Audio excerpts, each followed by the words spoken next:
Welcome to the Outtake Show, the film podcast where we give outlandish opinions within the movie and TV world. Got the host and most Yardman June is in the building. We also got the silent assassin as well, Mazavelli. But wait. There's more. Yes, we got a guest in the building, bro. What can I say, man? This is long overdue. It is, isn't it? It's a couple of weeks. Yeah, yeah, that's true. And I was the one that asked. Hey, man, you're a busy guy, man. We bumped into each other at South by Southwest. For real. We're busy guy. When I sent the invite, I was seeing you can see people's schedules when you send an invite. I saw bare stuff block out. I was like, you know what, yeah, it will happen at some point. We just have to work on it. But yes, if you can't tell by the voice, you can tell by the visuals right now. We've got Marvin in the building from Black Dope Dads. Mm-hmm. Welcome. How you doing? Thank you for having me, man. Thanks for being here, man. It was funny because when I told my missus we're gonna have you on, she was like, "Oh, great, you're gonna have Marvin on. It's gonna be amazing. But what are you guys gonna talk about?" And I was like, you know what? Yeah, that's a good point. But that makes him probably one of the best guests to have on because with your background, I have seen you talk about movie stuff. So I thought that would be great. But the fact that most of the stuff you put out there, mainly being an author, writing children's books, I thought it would be great to have someone that is not so much heavily in the movie world to come on a podcast and then kind of give your views on movies and how you see it outside of like the film credits and whatnot. So I thought this would be a great chance to have you on. Kind of like break the barriers of like outsiders that probably look at us talking about movies and thinking, oh, this is too much. This ain't really our cup of tea. So when we bump into you in South by Southwest and we're speaking to you, first of all, I was like, okay, this guy's tall. I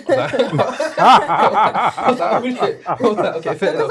I was like squinting. I was like, is that Marvin over there, Junior? Yeah. I think I'm clearly small on the internet, which is something to consider. But I keep running into people and they just keep doing that and being like, I didn't know. And I was like, well, I don't know what to make of it. For real. I'm too shy to explore it any further, so. You're not shy. You say you're shy.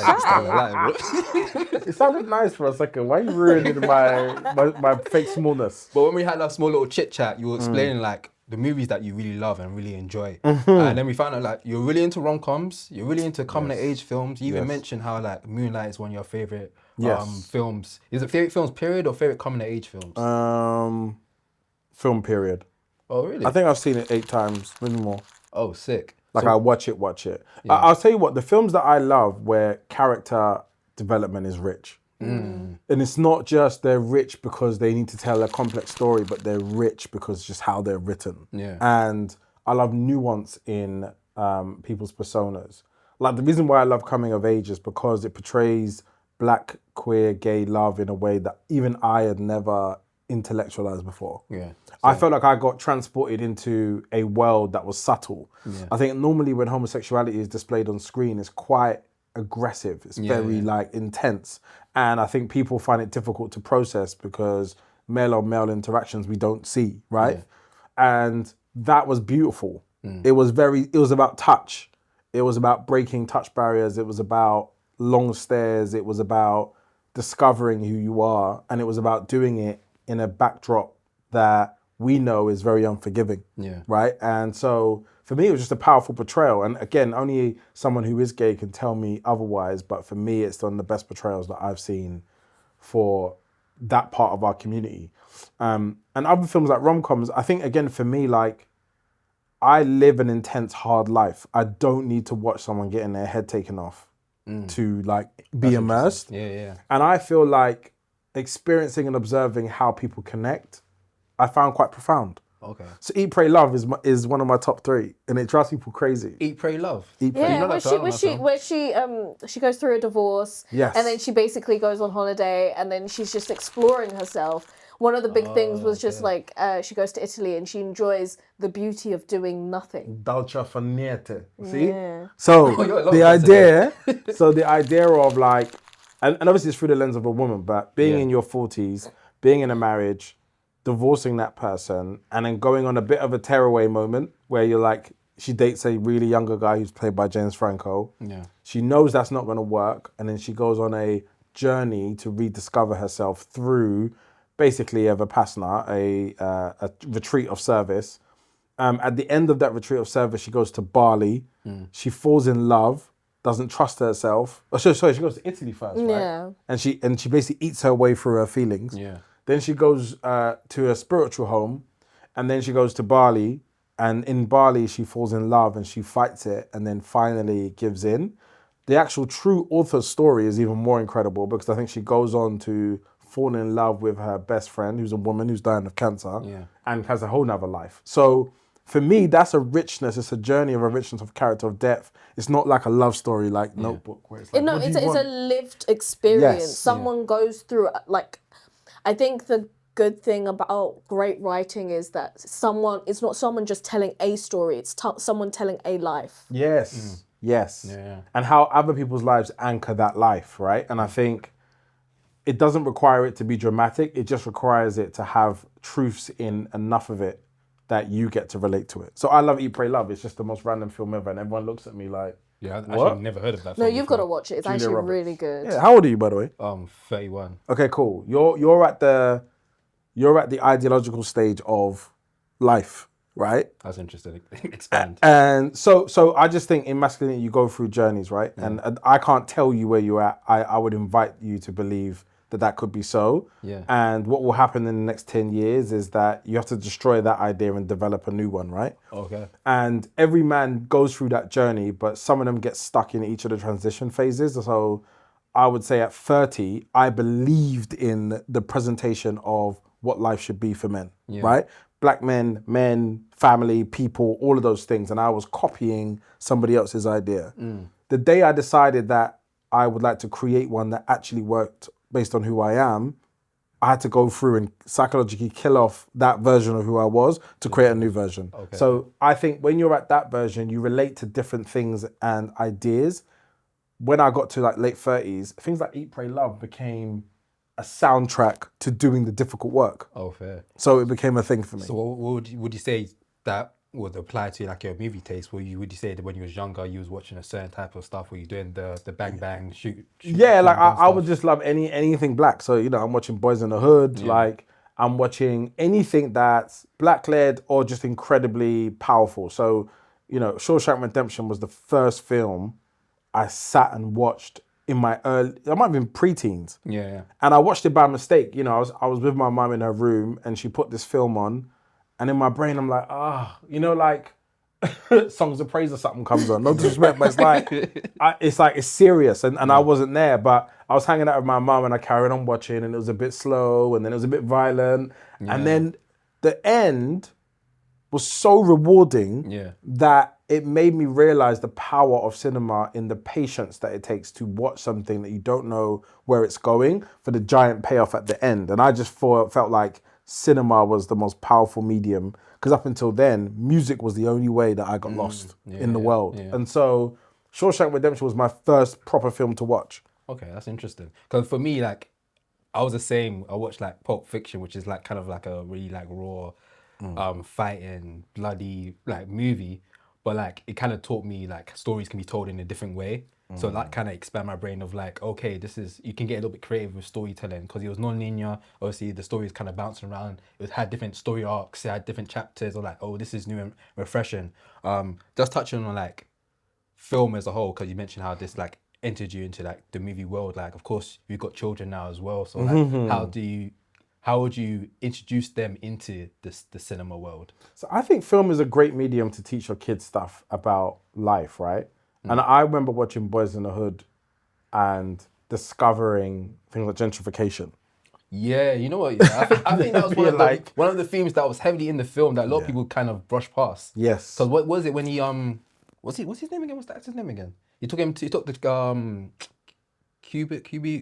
Goody Jr. to like one of those billboards and he was just like saying, look out, this is what we'll buy your house doing. For cash. Yeah, this is what they're doing to the And he explained a concept that I wouldn't have even understood even existed. Like the concept didn't even part exist. And so you learn about gentrification, you learn about wearing condoms, you learn about talking to women, you learn about like even the culture of like getting your hair cut on a regular basis and staying a certain level of groomed. Yeah. Like inter-male dynamics, violence, how to navigate people who's raised to fundamentally just like cause harm. Yeah. Like there's no love in them, right? Yeah. How do you navigate those things? Loss, like fist fighting, the difference between your mum and your dad, all in the film. Yeah. And although it's one perspective, it's a perspective that you can hold on to.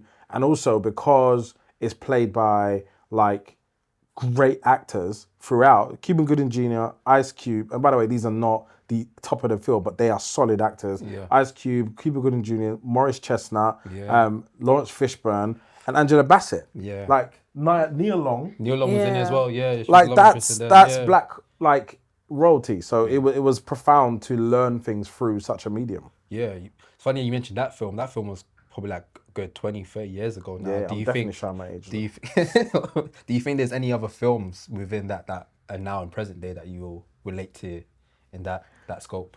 It's harder because there was a film, Things I Hate About You. Things I Hate About You. 10 Things I Hate About You. 10 Things I Hate About Is You. it 10 Things I Hate About You? And there's a black girl. She's from it's the black girl. She's from South Africa. And she's in it. The dad his name's Justice, maybe. And it's basically about him coming out of jail and being that person. And she's kind of like navigating the world with her dad. I'm trying to remember what it's called. I think she brings a white guy home and he's like, who's this? Oh my, I'll find it. I'm going to find it very quickly. But there are some times where newer film is like hitting it on the head.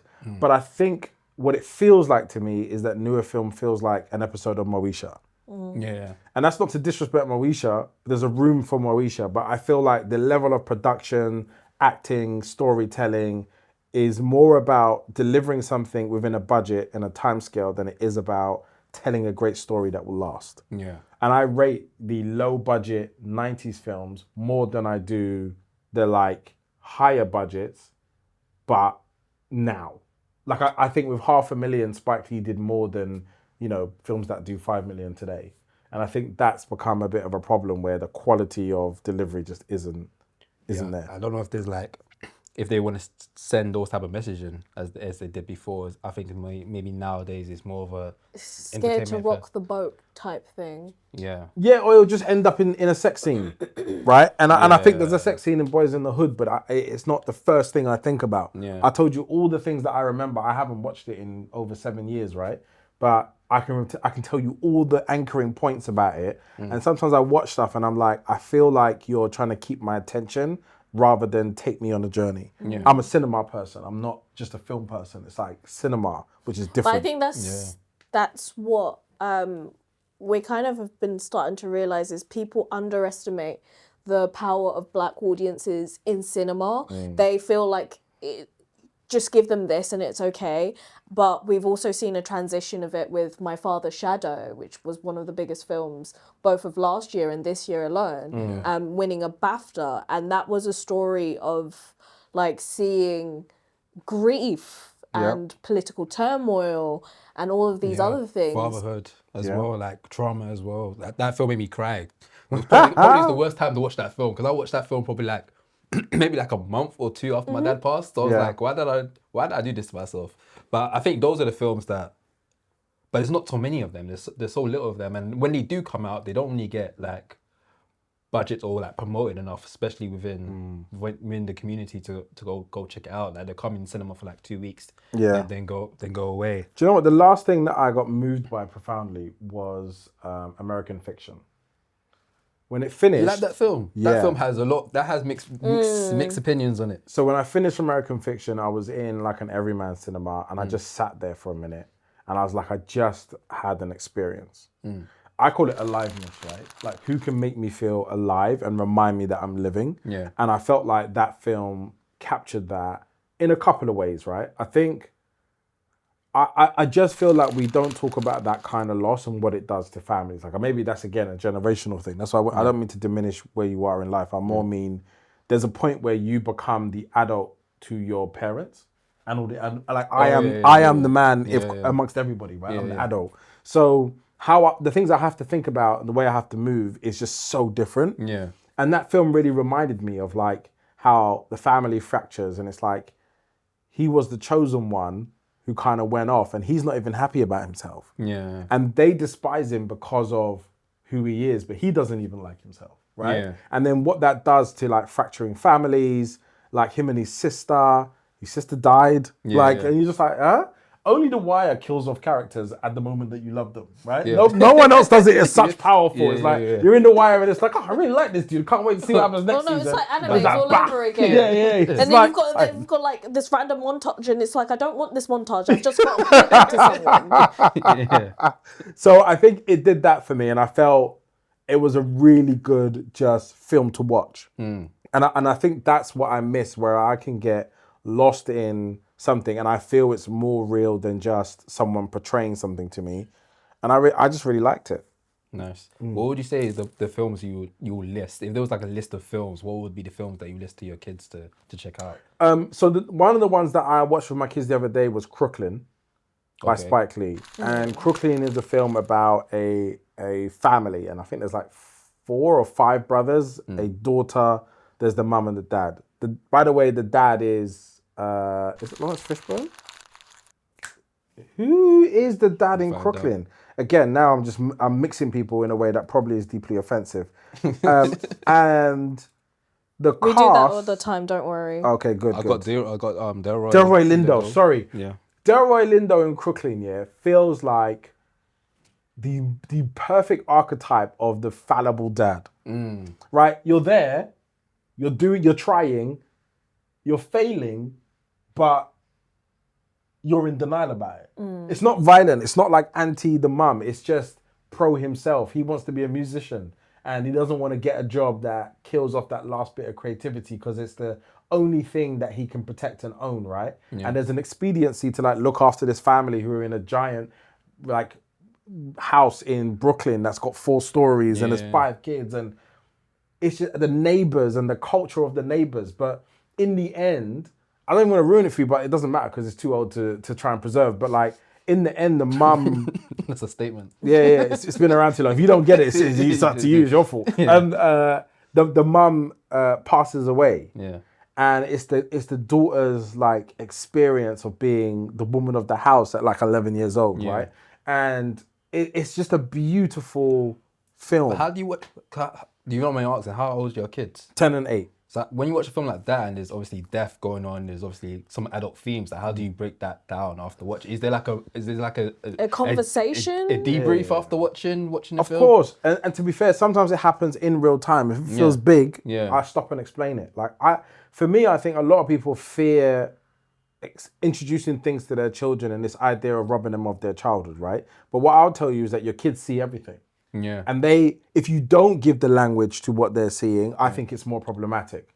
And I'm not saying I introduce them to the craziest of things, but like things like life, death, you should introduce your kids to that type of stuff. Like cancer is a real thing that hits families all the time and we're not in control of that. So rather than pretend it's not going on, I would much rather educate them on the possibilities and who they should be when those things happen, right? Yeah. And we've had that kind of thing in our family, and it's been important that they've participated, right? Because when you're 8 and 10, you're the only light for someone that's going through that. They're looking at you like, and it might be unfair. So it's like, if you're in a thing where it's like, I don't want to hug someone in my family because I don't like hugging people, but that's the one thing that it makes them get through a day, maybe you got to be of service, right? As a child. Like, and I think I give them agency to make those types of decisions, but through film, and then they get to learn who they're going to be. And they have a right to say no still, but they can learn through somebody else's story and apply it to themselves in the moment. Nice. I think that's the amazing thing about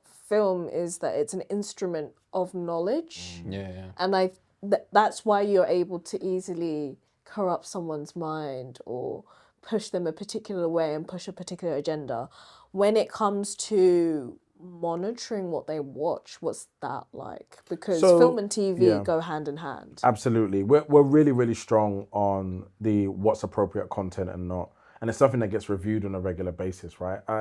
I grew up watching Moesha and Sister with loads of themes that were above my agency, but it felt relatively safe because I had brothers and sisters to demystify certain things. But I think for me, because they are so young and they're the two, at the age that they are, things like YouTube is a serious no, content that's teen appropriate is a serious no, and really they're not watching much TV. If I'm being brutally honest, we watch films together as a family, but TV is just a no for me. Like We try to minimize it as much as humanly possible. I probably think they're watching 2 hours a week at best, varying different things. But I don't find the value in TV like I did before. Why is that? Do you think it's just too much like the same slob coming on? For me, I think like Moesha was culturally important.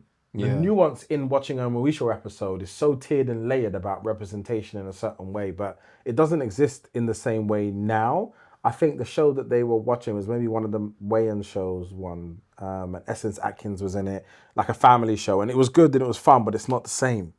Like I remember there's like stories about friends getting attacked in Crenshaw, right? And how that would own a whole episode as to like what Moesha do in that moment, right? She wants to go and protect her friends, and you're learning things, but it's not just story, it's culture. And without that element, it doesn't feel rich enough to expose them to. Like there's no value in it in the depths of way, right? So I think it's drip feeding things that I feel will make sense. I think film is a better medium for them at this time, and I trust the older films that I know the whole thing end to end, that I can explain, to be more powerful. Yeah, I agree. Do you have kids, by the way? No, not Do you have kids? No, okay, cool. I'm just an auntie. No rush. There's no. I've been uncle for a minute still. I'm enjoying being auntie right now, and I think with the idea of that, I always look at things and be like, okay, this would be good, like, because he's literally just a baby. Bluey. Yeah. Great conversation. Peppa Pig? Hell no. Yeah. Peppa Pig has attitude. Yeah. I learned that fast and quick. Yeah. But one of the big things that I've kind of been looking into is like, over time, there has been less and less representation for young black kids in TV versus film. But film, we're getting there. You get moments. Yeah. Yeah, I'm trying to think of any like black teenage. We had that Netflix show. What's that love show? You know that with the black and Forever. We had Forever. I think that was the closest we've had to that, because it showed the dynamic. It was like a mother and father. I think it showed it was a guy interested in a girl. The girl had a pass, so she moved from her school to a new school, and that's how she met with the guy. The guy comes from like upper class. He's quite rich, quite wealthy. Mom and dad in his life. Then the girl has like, I believe, is raised by a single mother, not doing the best. So it showed the dynamic of class.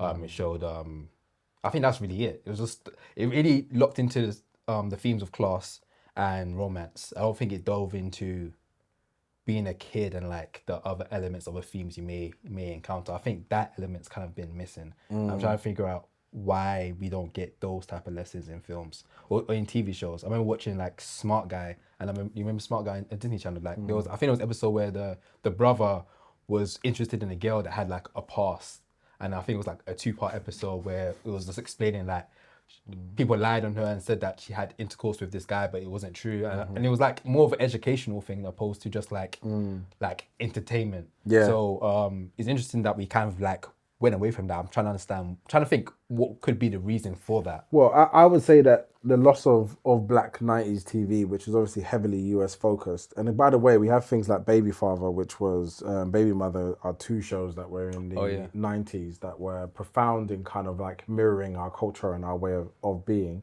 But in the US, integration was a big part of the downfall of black cinema, black TV. And as we all became one big thing and we are all holding hands and kumbayaing, it meant that there was no need to directly cater to our stories. It was like put a black person in a white story and it felt just as impactful. Was it the token preppy, happy best friend? Yes. Yeah. That was in every show. Yeah. And, none of us recognized them culturally in those TV shows, but we were just happy to see them and we accepted it. And, we've had a renaissance in some ways now, but it would never match that particular time where our heroes were just making TV at scale over and over again. And, even the idea that like on Netflix, you can't get past, was it 3 seasons now, sometimes even 2. Yeah, most shows. Ruins the ability to have the length of arc. Yeah. Although they did ruin Moesha, but that's a whole other thing. You also had like, I think it was even last year where that's a bunch of like black TV shows were getting cancelled. It doesn't matter what the themes were. If it was black related and had like a heavy black cast in it, it was getting scrapped. And I don't know if has to do with the audience wasn't big enough. I feel like But it's always interesting because it turns out the audience isn't big enough, but then they have a cult following. Yeah. So it's just that no one's giving enough time for word of mouth, because that's the most important thing when it comes to film and TV. Word of mouth. Do we feel we need white people to watch these shows to keep them on air? So I think partially, right, but I don't think you have to make it for them to watch it. I do feel though it's like how you work your product, right, and amplify it in the community matters. I think a lot of art-led people are disconnected. Are you both inner city London born and raised? Yeah. Not born, but raised. Raised, right? Yeah. So I think in the London blackness is different to the rest of the UK blackness. And sometimes there is a culture class divide between people who are raised outside and people that were raised here. And sometimes when they are looking for almost like representation as a fellow black person, they miss the cultural cues that make people feel safe to come and support it en masse. And then what will happen in the discourse is they will reduce it to like, oh, it's got to be like Top Boy. And it's like, no. But you have to speak to a part of our collectiveness for us to support you. It's not just about being black. It's about how do you experience the blackness that you are. And sometimes it's different. And it means that we're just not going to come out in we our get droves. a very monolithic version of blackness that is just repeated continuously over and over again. And that's something that I've been seeing on TikTok where people have said there is a version of blackness that is being represented that doesn't fit to me because I'm not from London. I live in a Surrey small town. I'm like one of black kids and I have lived a completely different experience. Yeah. But I think the tough part is that then you start to, if you think about in terms of scalability, right? The black experience in the UK is 3 million. If you include black and black mix, you're talking about 4.5 million people. So if you make anything related with a black face, you're making it as a project that's going to a core audience that is smaller, right? But then if you make it accessible by putting it into a white ecosystem and now you have this black character who's based in Surrey, you're only now talking to a very small percentage of black people. And there may not be the relation to the wider communities to follow and engage, right? The core black community, if you're Turkish, if you're South Asian, you're all of our neighbors. If you're Somali, who are also black, but like you're in our world. So if we cross hairs, it's natural. If you're a black person from Surrey talking about your experience of not being central in the black experience or being racialized in the white experience, it just is more of a fringe of a conversation. Doesn't mean it's less important. It just means in terms of audience capture, it's less. And I feel like we got to think of it as Avengers and a Marvel approach of like, when we talk about blackness, I have a cousin who's not from the ends, right? And he's just as much us. When he visits, his interests are outside of everybody else's interests, but he's still in it. And if you write that well, that's interesting in itself. And I think sometimes it's like we got to separate the divide the blackness, and I don't think we do. Yeah, but it's like I'm noticing like if we do write like a story on blackness from any perspective, I feel like black people will watch it if they feel it touches on certain black themes. I guess my only gripe that I have is mostly so to a white audience, because I always feel like the white audience would want to watch anything that is fully black because they feel like it's not relatable to them, so they pique no interest. Whereas I feel like as us black people, we'll kind of watch pretty much anything if it's entertaining or if there's like one theme, even though we don't understand that experience, we find it intriguing. So my gripe is always really with the white audience not really being more open to like other stories. The only time they watch something that is diverse, it'll end up being like an Asian film. Like I remember like Parasite was like a big film that got Oscar praise. Or I think the last time they gave it any form of interest to like a black film was probably like Sinners, and then before that it probably was actually Moonlight was the last time. And even then there was still a weird conversation about it, because when we had Moonlight and it was getting awards, people were like, I don't really get the grasp of it. And it's like, there's a gentleness and a softness that we don't necessarily always see. We're seeing art in a different format.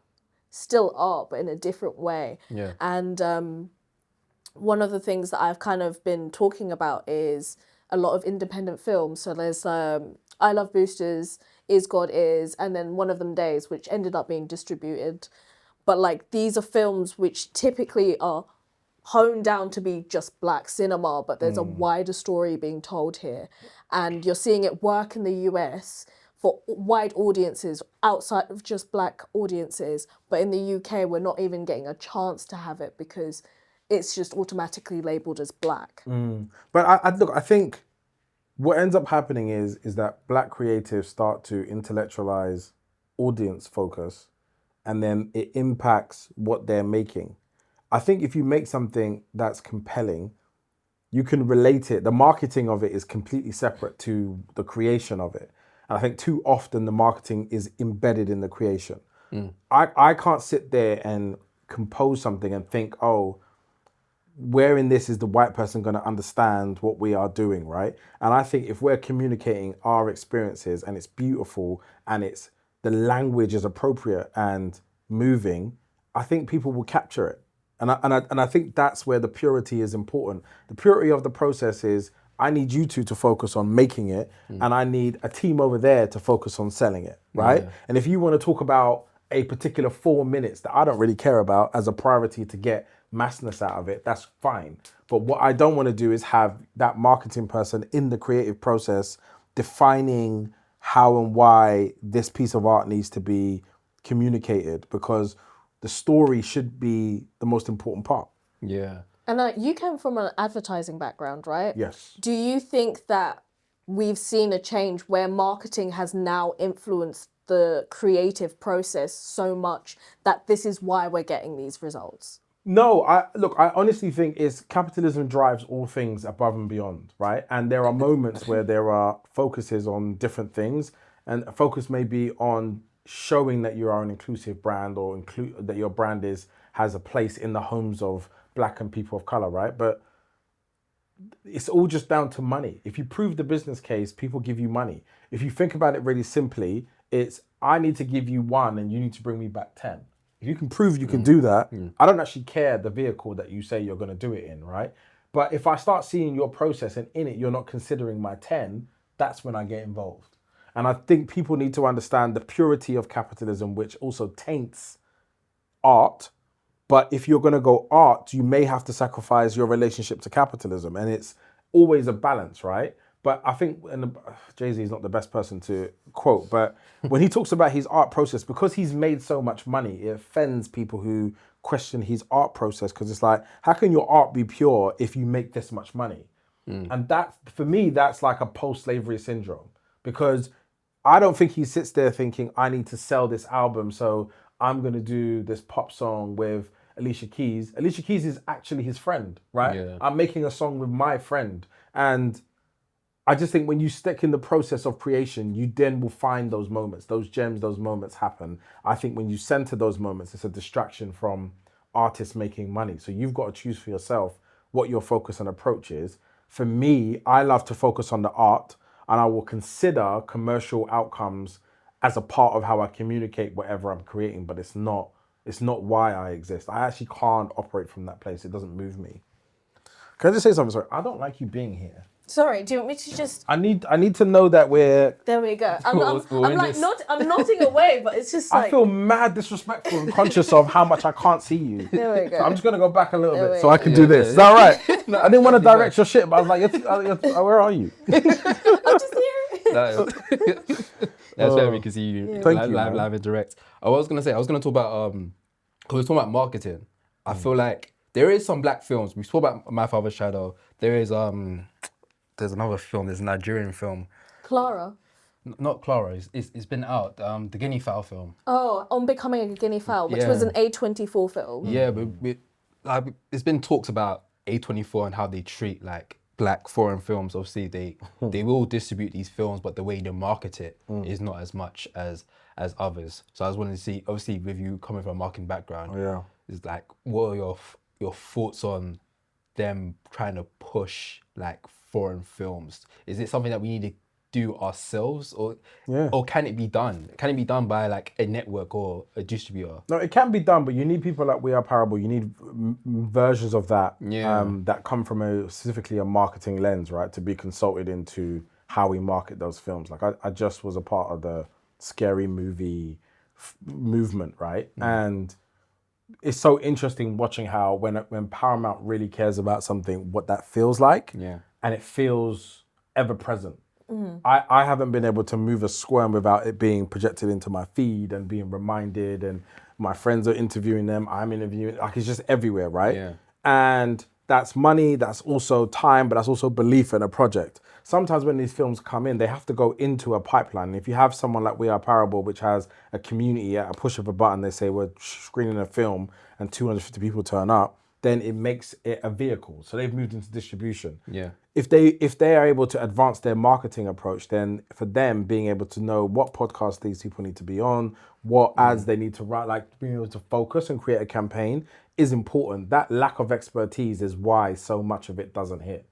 And I think most of the time people just aren't aware of those people. And I think and this is something that I used to do is when people came here from the US, we would make them feel familiar. Okay. It's an art form. So when I used to do my event series, I used to do a show called Sunday Show back in the day, and a lot of international US artists will come, and I helped Jamal out with SPTV. When they came, we wouldn't just do an interview, we'll take you around. Yeah. You got to know where the people are, right? So I would have somebody here and be like, you got to do this, you got to go to that thing over there, we're going to do a screening, that person's got to be involved. And you curate a world, but also you're creating relationships. So when that film comes out, it becomes like a movement and it feels relative. And a lot of the times those West African, South African, Caribbean, American Black creators come here and they're trying to be anchored in what we got going on. And if someone's not joining those dots and opening those doors, it can really easily fall in deaf ears. You're trying to go to the Barbican, you're going to do a little Guardian piece, and I've been to screenings, the one about the neighbor, the documentary. It was on Netflix. It was a big deal. Oh, my. And the white lady killed. The white lady killed the neighbor who banged on her door, right? Yeah. I went to go to see the screening of that. 3 journalists were in Soho House watching that. Me, my partner, 3 journalists. Oh shit! Yeah. Right. Yeah. By the way, this is now an award-winning documentary. I think award nominated, maybe documentary. No, you definitely got nominated. I think got nominated for best documentary at Oscars. Yes. Yeah. And 3 people were there as press. Right. That's that good on Netflix and getting that level of engagement. Right. And if I had been asked, I could have called 20 people to be like, we're going to go watch this today and talk about it. Right. Yeah. And that's not an advert for me. That's more an advert for just the right type of person delivering on those types of things. And you need cultural curators who understand the business to generate that level of interest and engagement on the art forms that we're creating. That's definitely missing as a part of the mechanics. Yeah, so it feels like these marketing companies like A24, when they distribute a film, especially when it's a Black-centered film, it seems like they don't know what to do with it. So they just do a checklist of okay, let's put it in this screening, let's do some press junkets, but not thinking, let's lean into like Blackness and into Black culture of what's going on within the world, within the certain cities that they're premiering in, to really latch into that audience. Because I think with certain films, there's certain films of, especially certain Black films, where there's an audience, people that don't go to the cinema. So they really need to know that this is out for them to head out there. Like me and Maz, and even yourself, we'll know these films are out because we're kind of in the loop. There's a network of people that probably didn't know about My Father's Child coming out of cinema, or not feel like I remember speaking to, shout out to Kaden, friend of the show. I was telling him about My Father's Shadow coming out, and he was like, yeah, I'm gonna check out. It came out the week of, but he said I'm gonna check out next week. Instead of realizing that it's very important to watch it on the first week coming out. So it may not be here next week. Yeah, exactly. So it's there's a huge disconnect, and I feel like these distributors don't try to put in the best foot forward. And then we have films like Backrooms and Obsession that's doing crazy, these successful horror films that personally that I really enjoy. But I'm just noticing how these distributors treat the film and how white audience treat this film. Because you mentioned We Are Palatable, and they did a screening for Backrooms, and it was packed. But it kind of hurt me seeing so much people at that screening for Backrooms that probably didn't even know about We Are Palatable, but only went to go there because they saw Backrooms is screening it. They probably never go to another screening through We Are Palatable, depending if it's one of those type of films. So it's I guess what I'm trying to say is trying to just, how do we go? I don't even know if it's something we have to do, but I think we just have to really acknowledge that there's an audience of people that don't pay attention to stuff if it's Black related. But then it goes back to that conversation. Well, so like media, they said there's a trend of Gen Z and millennials. The big thing that they like is events, event-based focused stuff and community-based stuff. So we're seeing there is success in the power of using community-based screening. There is success in something that is experience-led.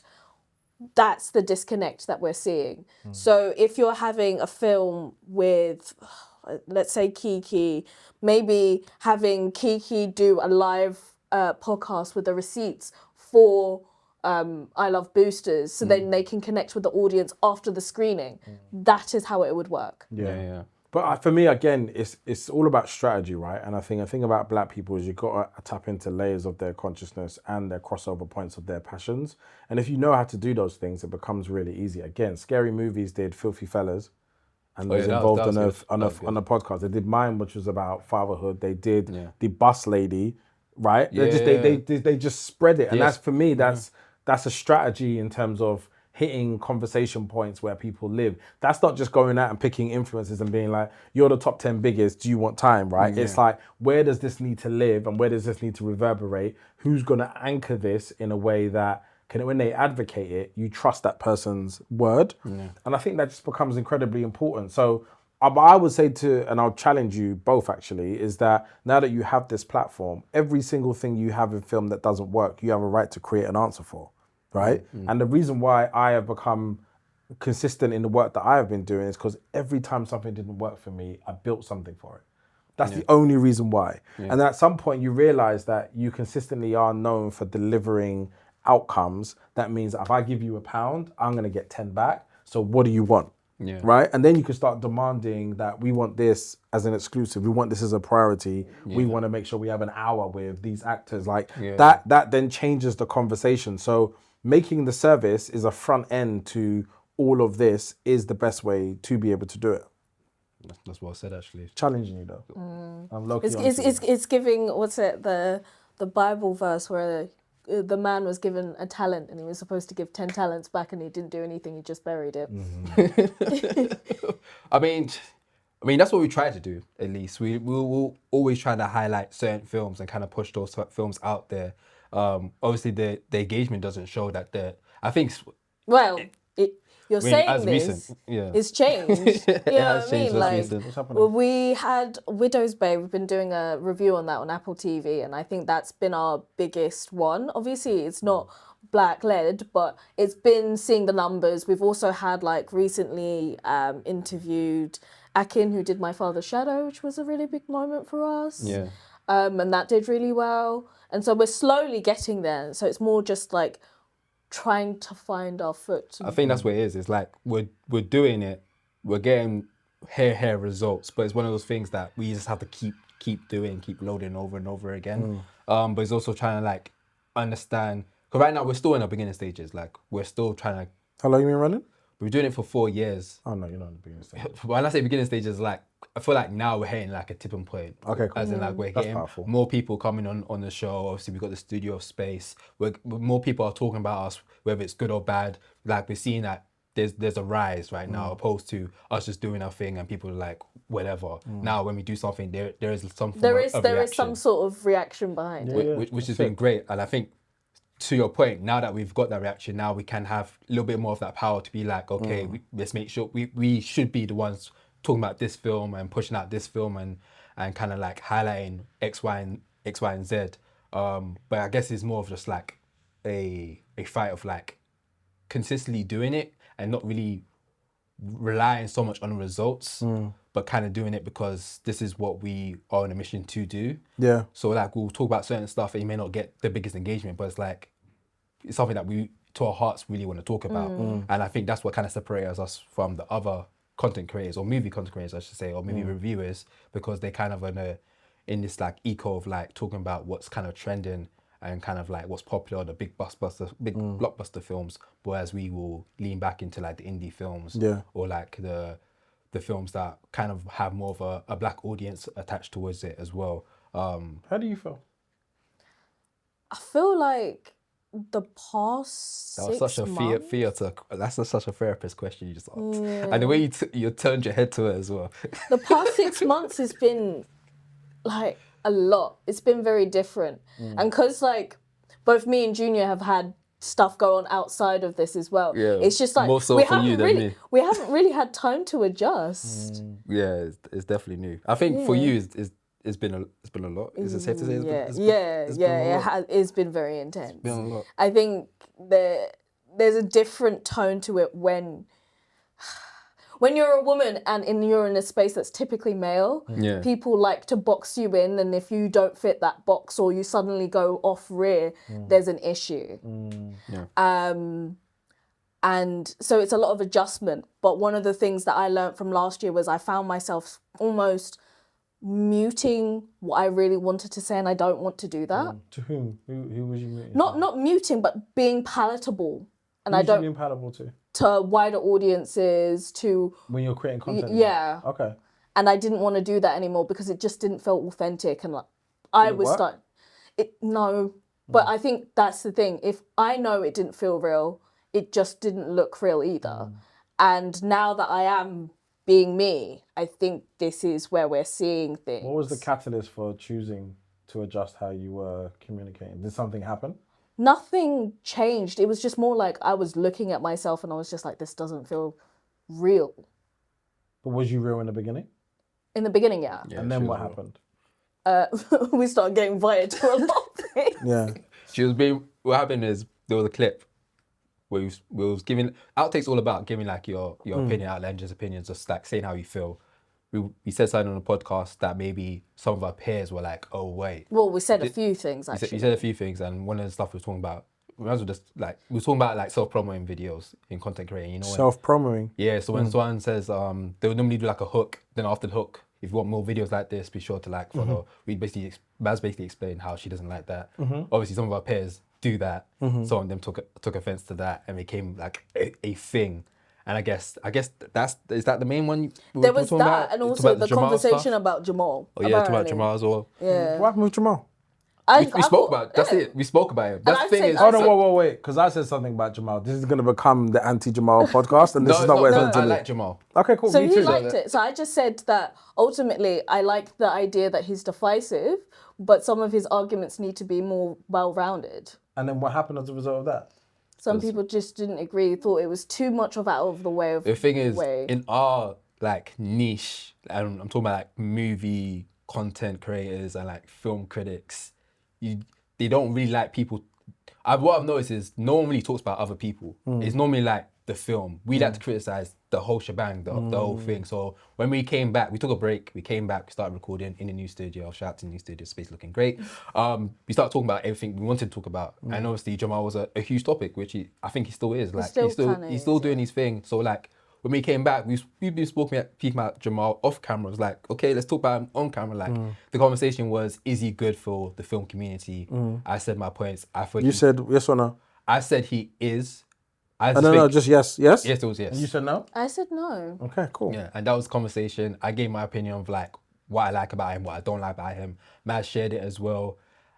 And then that's when the friction came. Did it come from him? No.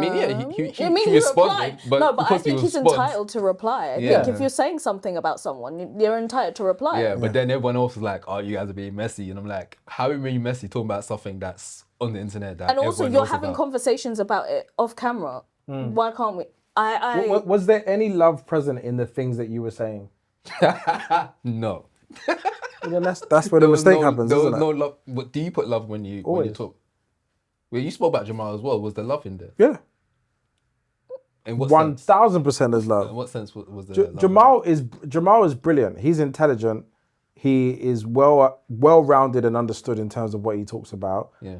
The part of him that I disconnect with is deeper. I won't even say it here, but it's deeper than that. And if I ever run into him, we'll have that conversation. Oh, fair. If he's open to it, right? Yeah. But the love in my voice is, there are people like Nigel Farage where I don't know, whatever, right? Yeah. On site, whatever, right? But people like Jamal, I don't talk to black people like that.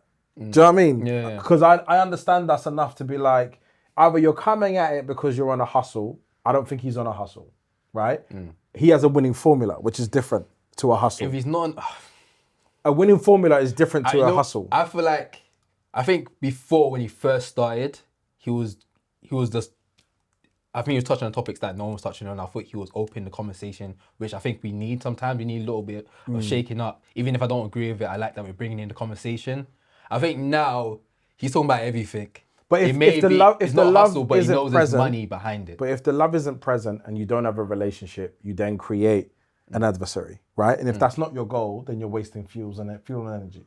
So for me, it's like, if you bring love into it and you're like, I really admire this person. What I disconnect with is this. That's fair, that's balance, right? Yeah, that's how I feel But about it. when it's like, see this guy, yeah, and you just start unloading. Like right now, the portal's open. I don't know if you've noticed, the portal's all online and everyone's going at each other. I will never engage in any of that. You can say anything you want about me right now. I ain't responding because the portal is open, yeah? And it means that people are willing to go to depths of hell to be heard. Yeah. There's no value in that. There's no richness. You're not going to create anything. Yeah.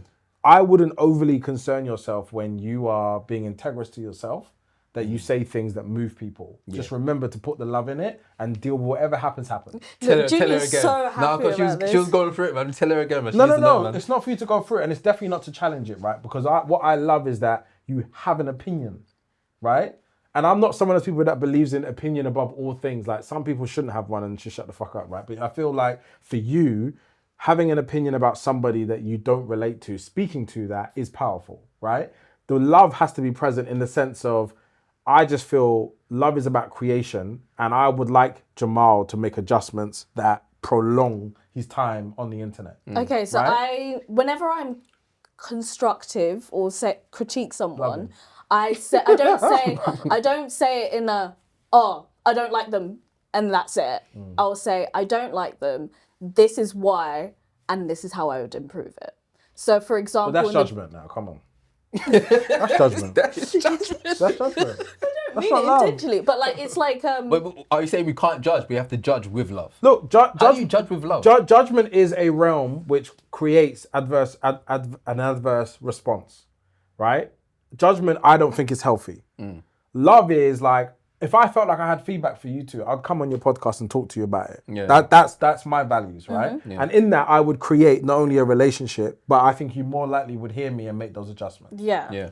If I just sit there and I'm online and I'm like, these guys, they did da-da-da-da-da, and you saw that, and whatever you knew of me before, you'd be like, who's this guy?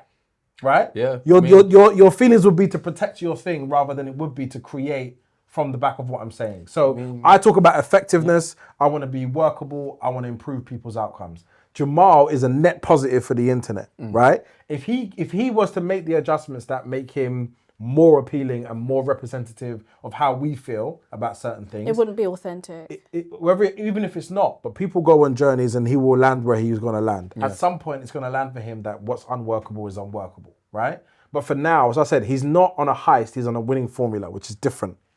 When something works, you do it to keep going, and then one day you beat it to death and then there's nothing left, right? Yeah. And at that point, you will make adjustments. I'm saying I would prefer him not to do that. I'd like him to hear what people are saying and feedback and make those small adjustments to be more thoughtful about what he talks about and how he talks about it. My thing with him was that he referred to himself as a critic in a way that was classist towards other creators. I don't rate that stuff, right? And you can have all the credibility in the world, but the Rotten Tomato community are completely disconnected from real people. They believe that their right to have an opinion on something is more important than the context in which it is. You ignore context and you're like, I'm going to judge this on its art. A really good example is I got asked to be a judge of the Podcast Awards, and I have been for like 5 years straight.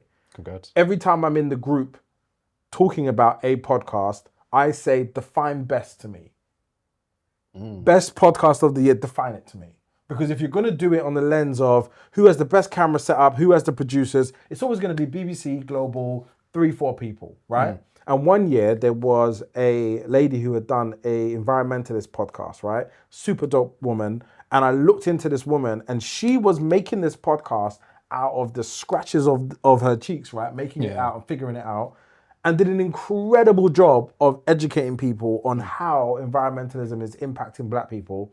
I'm learning shit on this podcast, right? Yeah. But it didn't have the doom. We're gonna find out in 2 minutes, right? Yeah. And I was like, she's doing the work in a way that nobody can reach this audience. Why are we not celebrating this? Why are we celebrating the other podcast that has all of the resources in the world? So when you say best is contextualized, right? So if you're going to be a critic of a film and you're just going to look at it and be like, this is rubbish because, and just rip it to shreds, but you don't put in context the budget, the talent, this is my first film, this is and you don't marry those two things, then you're part of white supremacy for me, right? You're amplifying that we're best because we have all the resources, we fund what we want to fund to tell the stories that we want to tell. That's my view. But I'm going to say that with love, right? But I don't think he heard it when I said it with love. So I'll wait until I run into him and we'll have that loving conversation together, because it's important as a big brother that I stand for the things and the people that I advocate for. I advocate for him. I would like him in the world to be as powerful as possible. I do think during the time that happened, I'm sure he was getting killed all left, From right, a whole center. bunch of people. So when he saw that, America, he was going for it. I said something, I didn't know all this. So I feel like, but don't make an adjustment, but just know that if it's not anchored from love, and it will be met with a frustrated being, and you're going to have that exchange which doesn't fuel your own creativity. So depletion comes from that, right? And so I would like you to focus on, you want to create a film world where all the things you want to see can survive the economy of it all, right? And then make it to the world, and there's 1,000 people queuing up to watch it. By the way, I did the screening, I'm so sorry, no Clark is no longer a cool person to say, but the screening for Kidulthood, I had a screening at Rich Mix, and it sold out. Like all screens in Rich Mix. We had to expand into new screens, right? And putting my foot in it, being like, this looks amazing. I want to be a part of this. Because at the time, Femi Oyinaran and Adam Deacon were around. They were friends of us. And then the actual the distributors got in touch and was like, you're doing this thing with your show. Could you somehow do this with what we're doing? We put a massive screening on, right? Putting your hand in it, your foot in it is the most powerful way. And that's why I'm actually here today. Is because at some point I'm going to become a shareholder in whatever you're doing. Nice. Right? And then we're going to steer the ship together. Right? But you can say whatever you want. That's the beauty of it. I will never ever tell you can't sell something. But I'm going to be involved and I'm going to make this the biggest thing in the world. Yeah. You can go to town. Man said I need to talk to my talent real quickly to make sure she's in top form. Yes. How pissed off are you? Because you could dial it up a little bit here. We cannot shut up. Fucking shit film. I ain't gonna lie, this sounds like the best way to end things still. We had a nice little therapy session. We got a little bit of therapy. Now we're in business together. You know, for none of this.